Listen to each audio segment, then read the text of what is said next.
you. Good afternoon. According to the Director General of the World Health Organization, the three greatest threats facing humanity, number one, is the global food crisis.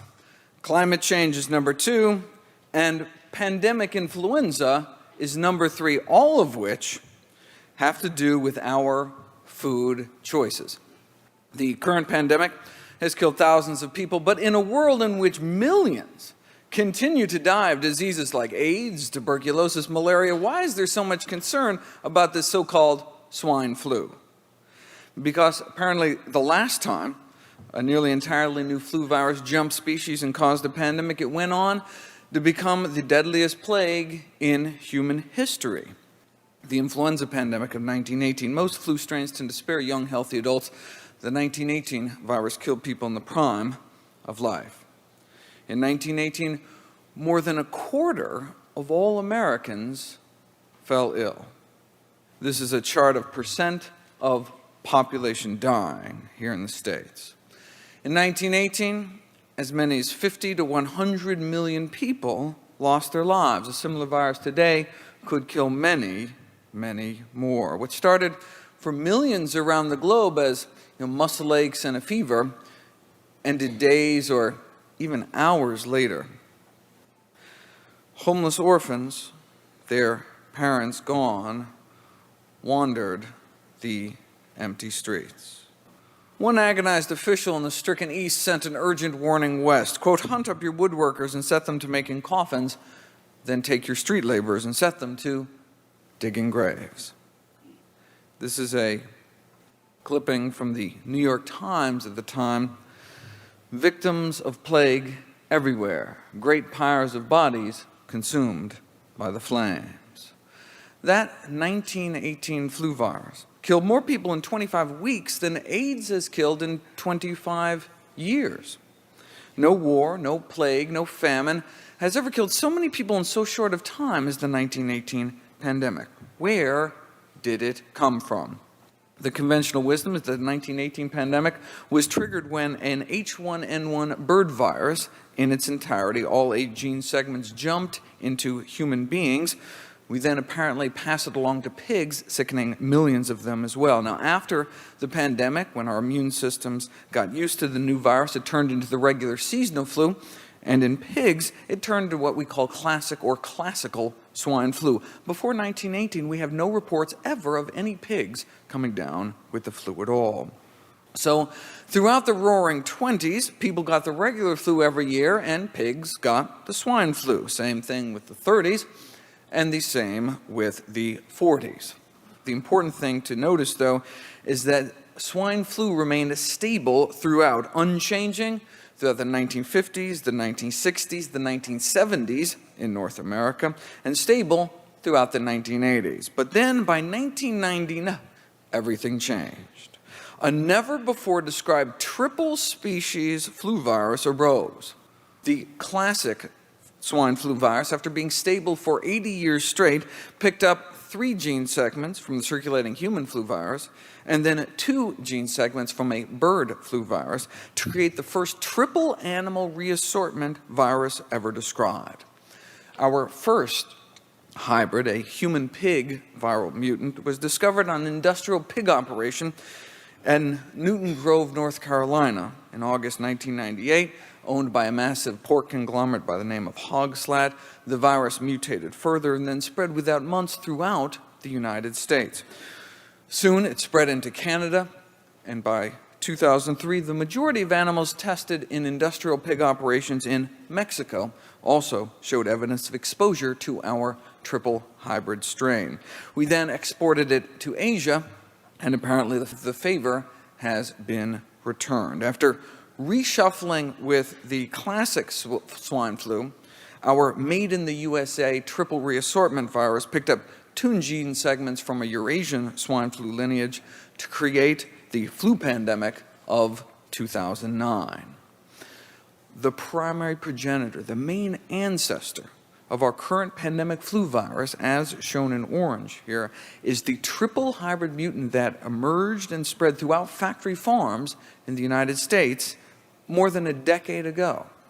6 out of the 8 gene segments, 3/4 of our current pandemic virus, straight from our triple hybrid. In this diagram, these data are from the most comprehensive genetic analysis of this virus to date. Now, influenza experts have been warning about this triple hybrid mutant for years, what they call an extremely promiscuous mammalian-adapted virus. Flu scientists used to only worry about Southeast Asia, but given the appearance of that triple hybrid mutant, now we need to look in our own backyard for where the next pandemic may appear, and 6 years later, it indeed did. After 8 decades of stability, what happened in the 1990s that led to these unprecedented changes in swine flu? And the same question with bird flu. No human deaths from avian influenza for 8 decades until 1997, when H5N1 started killing people in Hong Kong. And then H7N7, bird flu, emerged in the Netherlands, which went on to infect 1,000 people and ended up being transmitted efficiently from person to person. Just 2 examples of new bird flu viruses infecting people. Now, in poultry, the number of outbreaks of highly pathogenic, highly disease-causing strains in the first few years of this century has already exceeded the total number of outbreaks recorded for the entire 20th century. As one leading flu scientist told Science, we've gone from a few snowflakes to an avalanche. What has been happening in recent years to trigger these kind of unprecedented changes in both swine and chicken flu viruses? Let's ask the world's leading expert, Dr. Robert Webster, as did the senior correspondent of NewsHour with Jim Lair. Was there something qualitatively different about this last decade, made it possible for this disease to do something it's never done before, some kind of changing conditions that suddenly lit a match to the tinder? Webster replied. He says, farming practices have changed. He talks about growing up on a farm. He says, now we put millions of chickens into a chicken factory next door to a pig factory. And this virus has the opportunity to get into one of these chicken factories and make billions and billions of mutations continuously. And so what we've changed is the way we raise animals. 5 years ago, the world's 3 leading authorities got together for a joint consultation: the World Health Organization, the Food and Agriculture Organization, the United Nations, and the World Organization for Animals Health, the world's leading veterinary authority. And their job was to uncover the key underlying causes of all these new animal-to-human diseases. Number 1 on their list in themes of risk factors was this increasing demand for animal protein the world over. Animals were domesticated 10,000 years ago, but never before like this, especially pigs and poultry. Chickens used to peck around the barnyard, but now chickens raised for meat are typically warehoused in sheds containing tens of thousands of birds.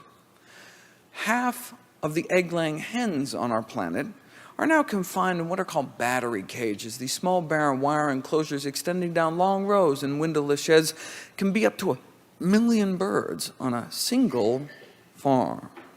About half the world's pig population is currently confined in these industrial confinement operations.